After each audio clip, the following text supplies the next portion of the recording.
Hey guys, it's Alex, and today I want to talk about a subject that a lot of people are talking about, especially with these new electric vehicles coming out with the advent of Tesla's Roadster, Tesla's P90D and LMNOP, and then their badass looking SUV, which I love. I don't know the exact model, and I don't care because I can't afford it. So a lot of you that are going to say, I can't believe he doesn't even know the name of the model he's talking about. It's okay because I can't afford it, so I don't really give a shit. But Ford, okay, because we were talking about what Ford is doing by pretty much getting rid of the sedans. Not because the market sucks. Look around, guys. There are a ton of import sedans, Altima, Accord, Toyota, Camry, all this shit. They're popping. Ford simply cannot make a product to compete with them, period. And I talked about that in a previous video. But now Ford, after ousting their CEO, basically, I think he got walked out of the joint. You know how it goes where they say, well, he left. I think what happens is, what happens when someone like that gets fired, right? Or resigns.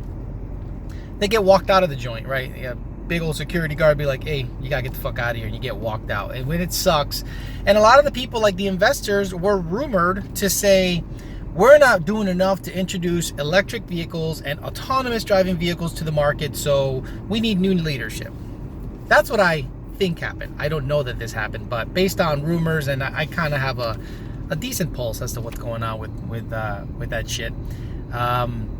I think they basically wanted new leadership, new blood. No different than a baseball team, right? Terry Francona didn't make the Red Sox suck dick, okay? They won after winning 2 or 3 championships.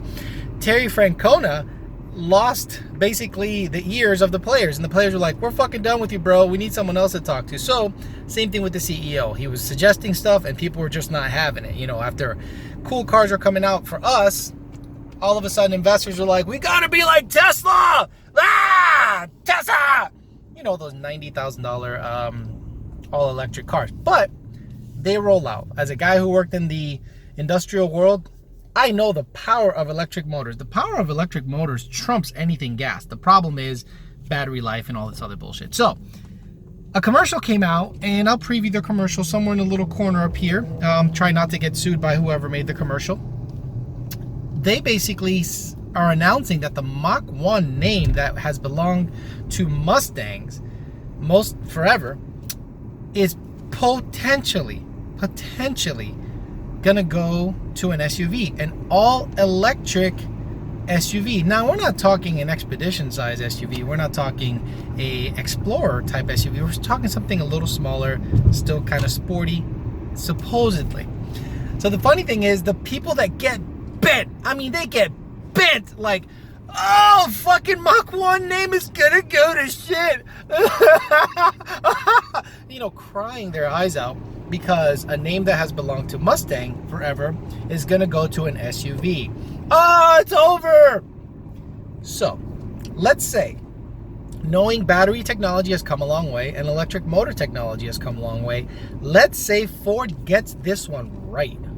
Could you imagine if Ford makes an all-wheel drive, all-electric SUV that goes 0 to 60 in like 3 point something, gets 300 or so miles of charge, and it can charge overnight at a 110 or 220 station in your home or a supercharger station on the road?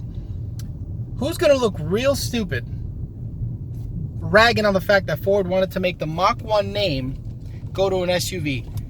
I'm not one of those purists that thinks Mustangs should have I don't want to say purists. I don't like the fact that there's 7,000 different submodels for Mustang. I don't care that there's a Mach 1, a California Special, a Celine, a Roush. It's confusing. Look, Camaro is probably the same way. They have ZL1 and LMNOP package and performance this and performance that and SS this and RS that. Mustang, in my opinion, should be a V6 base model or a EcoBoost and a GT, and like the top dog, like GT500. No Mach 1, no Bullet, no California Special, because all that is, in my opinion, is filler. Reasons for them to charge you more for a GT with 2 or 3 different options. I'm not a fan of that crap at all. A lot of the guys who buy Mustangs customize them right off the rip. So if you buy a California Special, you can't convince me that it's any better than a premium GT with a different set of wheels. Sorry, I'm that guy. But people that are getting bent over the Mach 1 name getting potentially put into an SUV are psycho. If you've seen, okay, let's say that Mach 1 SUV, you're salty about it. You see it come out, you cross your arms like an old man. Nah, I'm not, no matter what they do, I'm not gonna like that piece of junk. You look like Clint Eastwood in Gran Torino, get off my lawn. You look salty as hell, and it's not a good look. So let's say this Mach 1 SUV goes out there, does great, all-wheel drive. Let's say it's electric, like the Tesla SUV. I've seen that Tesla SUV. Not only is it cool looking as fuck, it's got those gold-wing doors. It's fast. I've seen it go 11s here at Palm Beach International Raceway. 11s from an SUV. I mean, electric.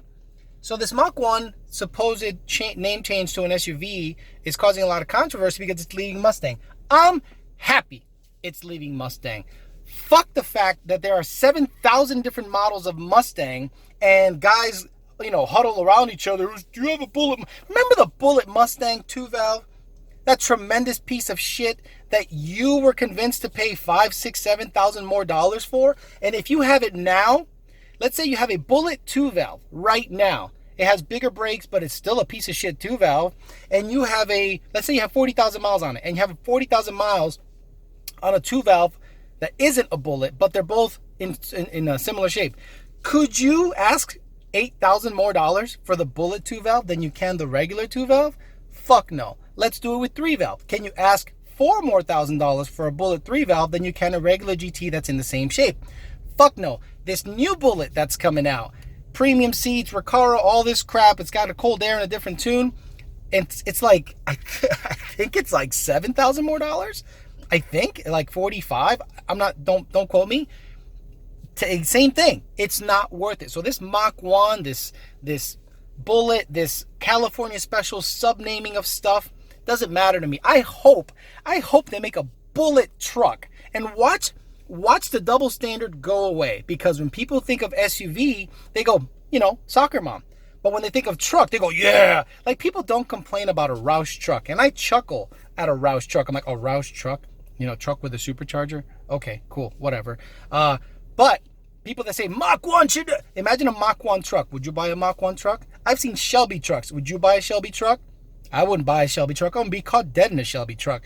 But you guys get bent about the name on some dumb shit about Mach 1 going to an SUV, which can potentially be fast, game-changing, legit, and who gives a shit that it's called a Mach 1? Do you think I'm going to be like, I'm not going to buy it because it says Mach 1?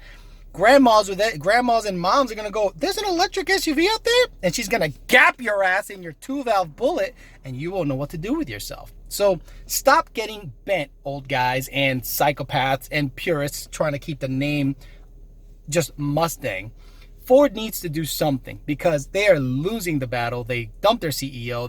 They're not really making anything that I want to buy except F-150 and anything Mustang, Shelby, all that stuff. That's all I care about. I'm a Ford guy. I wave the Ford flag. But when it comes to them sucking, I'll let you guys know they're sucking at everything else. I wouldn't be caught dead in anything but a Mustang or an F-150 or even an F-250. The trucks. I like all the trucks. The trucks are pretty good. So that's my thoughts about the Mach 1 name. I don't really care that it's going to an SUV potentially. If the SUV is pretty badass, people will forget about the name change and will like what the direction of the company is. I don't care. I'm not going to buy it, but if it's pretty baller and badass, I'm not going to hate on Ford for changing the name because there's too many sub-names for the Mustang anyway. Thanks for listening, guys. I'll talk to you later.